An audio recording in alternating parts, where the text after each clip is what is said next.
প্রথমেই দেখে নেব আজকের সংবাদ শিরোনাম।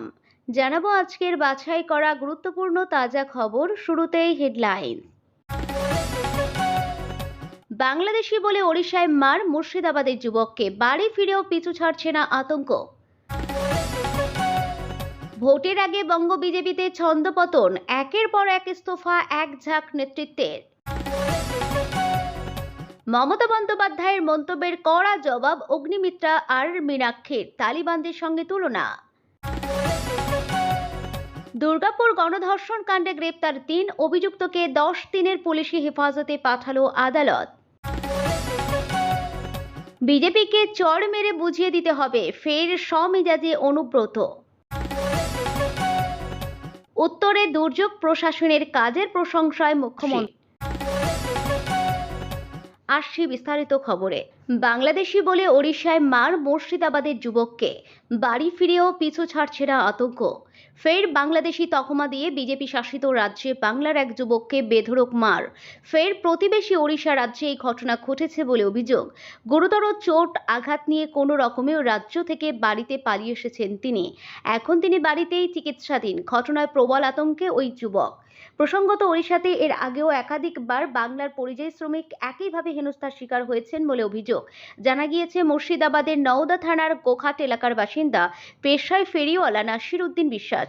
গত ৮ বছর ধরে তিনি ওড়িশাতেই থাকেন। সেখানেই তিনি জিনিসপত্র ফেরি করেন। মাঝে মধ্যে মুর্শিদাবাদের বাড়িতে আসেন। ওড়িশার জেলার সিংহাই গ্রামের একটি ভাড়া বাড়িতে থাকতেন তিনি। অভিযোগ, গত মঙ্গলবার বিকালে কয়েকজন ব্যক্তি তার উপর চড়াও হন বলে অভিযোগ। বাংলাদেশি তকমা দিয়ে বেধড়ক মারধর করা হয় তাকে। হামলাকারীদের পা ধরে ক্ষমা চাইলেও সে সময় রেহাই মেলেনি, এমনই জানিয়েছেন নাসির উদ্দিন বিশ্বাস। বেধড়ক মারের ফলে শরীরের একাধিক জায়গায় রক্ত জমে যায়। অভিযোগ, গাছের ডাল দিয়ে মারা ছাড়াও যথেষ্ট চড়, লাথি, ঘুষি মারা হয়েছে। হামলার পর দাঁড়ানোর শক্তি পর্যন্ত ছিল না। সেই অবস্থায় কোনো রকমে সেখান থেকে পালিয়ে প্রাণে বাঁচেন ওই যুবক। পরের দিন কয়েক আগে মুর্শিদাবাদের নিজের বাড়িতে জখম অবস্থায় হাজির হয়েছেন তিনি। স্থানীয় হাসপাতালে চিকিৎসাও করাচ্ছেন তিনি। এখনও শরীরের একাধিক জায়গায় রক্ত জমাট বেঁধে রয়েছে। আতঙ্ক পিছু ছাড়ছে না তার। নাসির উদ্দিন জানিয়েছেন, ওড়িশার ওই ভাড়া বাড়িতে প্রায় লাখখানেক টাকার ফেরি করা জামা কাপড় রয়েছে। কিছুই নিয়ে আসতে পারেননি তিনি। সুস্থ হলে সেসব ওড়িশা থেকে নিয়ে আসবেন। ওড়িশায় আর কাজ করবেন না বলে খবর। বাড়ির লোকজন চাইছেন এলাকাতেই এখন থেকে কাজ করুক তিনি। ভোটের আগে বঙ্গ বিজেপিতে ছন্দপতন, একের পর এক ইস্তফা এক ঝাঁক নেতৃত্বের। দলের উত্তর মালদার সাংগঠনিক জেলা সভাপতির উপর মণ্ডল কমিটি গঠন নিয়ে অসন্তোষ প্রকাশ করে একঝাঁক স্থানীয় নেতৃত্ব ইস্তফা দিলেন। রবিবার এই ঘটনা ঘিরে উত্তর মালদার চাঁচল মহকুমার রতুয়া বিধানসভা কেন্দ্রে ব্যাপক রাজনৈতিক চাঞ্চল্য ছড়িয়েছে। ইতিমধ্যে বিজেপির গোষ্ঠীকোন্দল আবারও প্রকাশ্যে চলে আসায় চরম অস্বস্তিতে পড়েছে দল। যদিও এটি দলের সাংগঠনিক সিদ্ধান্ত বলেই পাল্টা দাবি করেছেন বিজেপি উত্তর মালদার সাংগঠনিক সভাপতি প্রতাপ সিংহ। স্থানীয় দলীয় সূত্রে জানা গিয়েছে, সম্প্রতি রতুয়া বিধানসভায় বিজেপি ৪ নম্বর মণ্ডল কমিটি গঠন করা হয়েছে। কিন্তু সেই মণ্ডল কমিটি মানতে নারাজ রতুয়া বিধানসভা এলাকার বিজেপি নেতাকর্মীরা। তাই তারা নতুন মণ্ডল কমিটির পরিবর্তে তাদের সর্বসম্মতি সিদ্ধান্ত ক্রমে তৈরি করা সব মণ্ডল কমিটি মালিকাকে মান্যতা দেওয়ার জন্য বিজেপির উপর মালদা সাংগঠনিক জেলা সভাপতি প্রতাপ সিংহের কাছে একাধিকবার দরবার করেন, আবেদন নিবেদন জানান, কিন্তু দলীয় নেতৃত্ব সেই আবেদন কোনো সাড়া দেননি বলে অভিযোগ। তাই বিজেপির রতুয়া বিধানসভার ৪ নম্বর মণ্ডল কমিটির সভাপতি শঙ্কর সরকার, সহসভাপতি নবকুমার মণ্ডল, রবীন্দ্রনাথ সাহা সহ অন্যান্য বিজেপি নেতাকর্মীরা মিলে একযোগে সমস্ত দলীয় পদ থেকে পদত্যাগ করেন। পাশাপাশি পদত্যাগকারী গোটা ঘটনার জন্য বিজেপির উত্তর মালদার সভাপতি প্রতাপ সিংহের বিরুদ্ধে একরাশ ক্ষোভ উগরে দেন। তার বিরুদ্ধে মর্জি মাফিক দল পরিচালনার অভিযোগ তুলে সরব হন। সেই সঙ্গে আগামী দিনে তাদের দাবিকে মান্যতা দেওয়া না হলে তারা বড়সড় সিদ্ধান্ত গ্রহণের হুঁশিয়ারি দেন। এদিন ক্ষিপ্ত মণ্ডল কমিটির সহসভাপতি নবকুমার মণ্ডল বলেন, গত ৪ মাস ধরে দলের জেলা সভাপতি এই বিধানসভা কেন্দ্রে আসেন না। অন্যান্য প্রতিনিধিদের দিয়ে এখানে তদারকি করা হয়। সম্প্রতি মণ্ডল কমিটি গঠন নিয়ে একটি তালিকা আমরা পাঠিয়েছিলাম, কিন্তু সেখানে কারোর নাম রাখা হয়নি। উত্তর মালদার দলের জেলা সভাপতি নিজের মর্জি মতোই ৪ নম্বর মণ্ডল কমিটির তালিকা তৈরি করেছে। দেখা যাচ্ছে সেই তালিকায় অধিকাংশই অচেনা, যাদের সঙ্গে দলের কোনো সম্পর্ক নেই। মমতা বন্দ্যোপাধ্যায়ের মন্তব্যের কড়া জবাব অগ্নিমিত্রা আর মীনাক্ষীর, তালিবানদের সঙ্গে তুলনা। দুর্গাপুরের মেডিকেল ছাত্রীর গণধর্ষণের কাণ্ডে মুখ্যমন্ত্রী মমতা বন্দ্যোপাধ্যায়ের মন্তব্যের তীব্র সমালোচনা করেন বিজেপি নেত্রী অগ্নিমিত্রা পাল ও সিপিআইএম নেত্রী মীনাক্ষী মুখোপাধ্যায়। এদিন দুর্গাপুর কাণ্ডে মুখ্যমন্ত্রী মমতা বন্দ্যোপাধ্যায় প্রশ্ন তুলেছেন, মেডিকেল কলেজের ছাত্রী কেন অত রাতে ক্যাম্পাস থেকে বেরিয়েছিল? তারই পাল্টা জবাব দিয়েছেন অগ্নিমিত্রা ও মীনাক্ষী। দুর্গাপুরে এক মেডিকেলের ছাত্রীর গণধর্ষণের ঘটনায় পশ্চিমবঙ্গের মুখ্যমন্ত্রী মমতা বন্দ্যোপাধ্যায়ের মন্তব্যের তীব্র নিন্দা করেছেন ভারতীয় জনতা পার্টির বিধায়ক অগ্নিমিত্রা পাল। রবিবার তিনি মুখ্যমন্ত্রীর মন্তব্যকে তালিবানি মানসিকতা বলে অভিহিত করেন। বিজেপি নেত্রী মুখ্যমন্ত্রীর মেয়েদের রাতে কলেজের বাইরে যেতে দেওয়া উচিত নয়, এই পরামর্শের সমালোচনা করে এটিকে লজ্জাজনক এবং পশ্চাদগামী বলে অভিহিত করেছেন। সাংবাদিকদের সঙ্গে কথা বলার সময় পাল বলেন, আফগানিস্তানের তালিবান সরকারের আছে আর পশ্চিমবঙ্গের মমতা বন্দ্যোপাধ্যায়ের সরকার।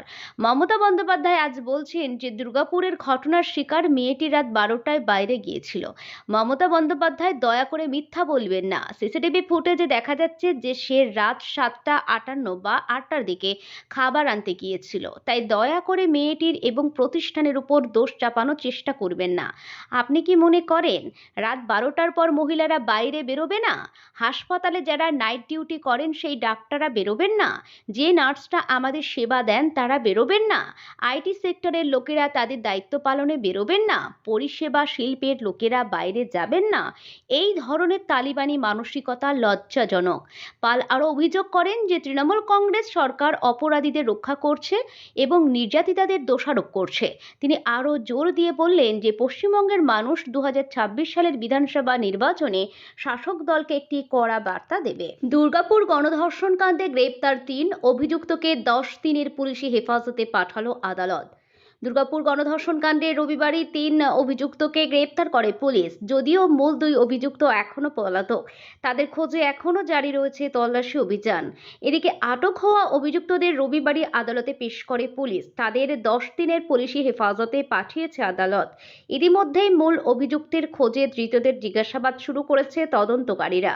পাশাপাশি তাদের খোঁজে জঙ্গল ও জঙ্গলগোয়া এলাকায় ড্রোন উড়িয়ে তল্লাশি অভিযান চালাচ্ছে পুলিশ। সেই সঙ্গে বিভিন্ন চেক পয়েন্টেও বাড়ানো হয়েছে নজরদারি। পুলিশ সূত্রে খবর, নিউ টাউনশিপ থানা এলাকার সোলাপুরে অবস্থিত এই বেসরকারি মেডিকেল কলেজের হোস্টেল থেকে 700 মিটার দূরে ঘটনাটি ঘটেছে। ইতিমধ্যে ওই এলাকার সিসিটিভি ক্যামেরার ফুটেজ দেখে তদন্ত শুরু করেছে পুলিশ। কলেজ পড়ুয়ার একাংশের অভিযোগ, হোস্টেলের বাইরে বেশ কিছুটা এলাকায় রাস্তার পাশে জঙ্গল রয়েছে। এই অন্ধকার জায়গাতে হামেশাই বসতে মদ ও নেশাখোরদের আসর। পুলিশ বা স্থানীয় প্রশাসন জানা সত্ত্বেও কোনো পদক্ষেপ এতদিন নেয়নি। বর্তমানে নির্যাতিতা ভর্তি রয়েছেন হাসপাতালে। তার বয়ানের উপর ভিত্তি করে ইতিমধ্যেই 3 জনকে গ্রেপ্তার করেছে পুলিশ। এদিকে এই ঘটনার পর ওড়িশার হাসপাতালে নির্যাতিতাকে নিয়ে যেতে চাইছে তার পরিবার। এই নিয়ে সেই রাজ্যের মুখ্যমন্ত্রী মোহন চরণ মাঝির হস্তক্ষেপের আবেদন করেছেন তিনি। বিজেপিকে চড় মেরে বুঝিয়ে দিতে হবে, ফের স্বমেজাজে অনুব্রত। বিধানসভা নির্বাচনে দামামা বেজে গিয়েছে বলাই যায়। নিজেদের মতো করে রণকৌশল ঠিক করে ফেলেছে রাজনৈতিক দলগুলি। এসবের মাঝে দীর্ঘদিন পর স্বমেজাজে ধরা দিলেন বীরভূমের দাপুটে তৃণমূল নেতা অনুব্রত মণ্ডল। কর্মীদের বেঁধে দিলেন টার্গেট। সভা থেকে কর্মীদের উদ্দেশ্যে তাঁর সাফ নির্দেশ, 60,000 ভোটে লিড দিতেই হবে। ভোট বাক্সে বিজেপিকে চড় মারার নিদান দিলেন কেষ্ট। বীরভূমের ভোটের রণকৌশল কি হবে তা নিয়ে বরাবরই অনুব্রত মণ্ডলের উপর আস্থা রেখেছেন তৃণমূল সুপ্রিমো মমতা বন্দ্যোপাধ্যায়। তবে গত 2.5 বছরে বদলেছে ছবি। অনুব্রত গ্রেপ্তার হওয়ার পর বীরভূম পরিচালনার দায়িত্বে কোর কমিটি। তিহার থেকে ফিরে অনুব্রত ফের রাজনীতিতে সক্রিয় হলেও পরিস্থিতি এখন অনেকটাই অন্যরকম। তবে ইলামবাজারের বিজয়া সম্মেলনী অনুষ্ঠান থেকে অনুব্রত বুঝিয়েছিলেন তিনি এরকম রয়েছেন। বীরভূমের তৃণমূলের কোর কমিটির কনভেনার অনুব্রত মণ্ডল এদিন কর্মীদের উদ্দেশ্যে বলেন, ইলামবাজারে 60,000 ভোটে লিড দিতে হবে।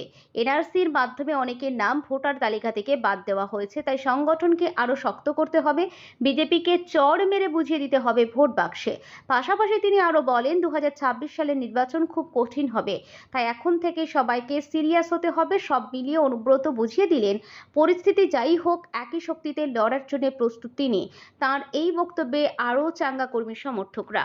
উত্তরবঙ্গে বিপর্যয়ে সুপারহিরোর ভূমিকা নিয়েছে প্রশাসন। পুলিশ থেকে শুরু করে প্রশাসনের কর্তা ব্যক্তিরা ঝাঁপিয়ে পড়েছেন উদ্ধার কাজে। মুখ্যমন্ত্রীর পরদিনই ছুটে গিয়েছেন দুর্গত মানুষের পাশে দাঁড়াতে। সেখানে গিয়ে তদারকি করেছেন পাহাড় ও ডুয়ার্স পুনর্গঠনের কাজে। রবিবার সেই কাজে তদারকিতে গিয়ে আলিপুরদুয়ারের হাসিমারায় রিভিউ মিটিং করলেন মুখ্যমন্ত্রী। উত্তরবঙ্গের দুর্গত মানুষদের পরিস্থিতি নিজে চোখে দেখলেন তার নির্দেশ মতো কতটা কাজ হয়েছে। প্রশাসনের কাজকর্ম দেখে খুশি মুখ্যমন্ত্রী। প্রশংসা করলেন জেলা প্রশাসনের আধিকারিক ও পুলিশ কর্তাদের, যারা জীবনের ঝুঁকি নিয়ে উদ্ধার কাজে সামিল হয়েছিলেন। সেই সব বীর যোদ্ধাদের পুরস্কৃত করেন তিনি।